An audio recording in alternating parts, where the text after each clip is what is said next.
Ebenezer was founded in 1830. That's about 25 years after Columbia was chartered as a town. Columbia was chartered as a city in 1854, I believe.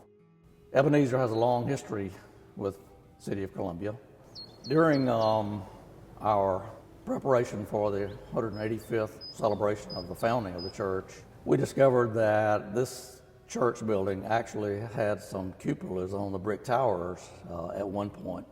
We had no members who had any recollection of the church having cupolas, although we do have 4 members who are more than 100 years old. So it was a memory that was almost lost. Had it not been for our archives, we would not have known that this building had these beautiful cupolas on it. So we decided that it would be an appropriate thing to do to restore those cupolas to their original splendor, and we've done that, and we're proud of the way it turned out. The addition, or the reconfiguration of the church, or the chapel rather, to its 1870s appearance, I think it harkens back certainly to the time period that Columbia was undergoing a significant renovation.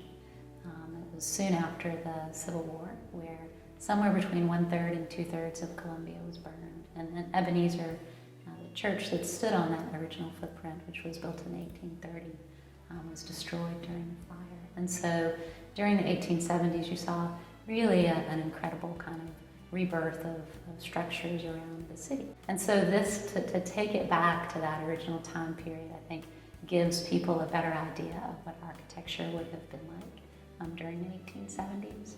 And just again harkens back to a period when the city is undergoing an incredible kind of a rebirth almost, and it's great to have structures really represent that period again. I think preservation of history is something that's important to me, and I've always thought, I think with a lot of other folks, that this church looked like it was missing something. It had those flat-topped brick towers out front that just didn't seem to quite fit.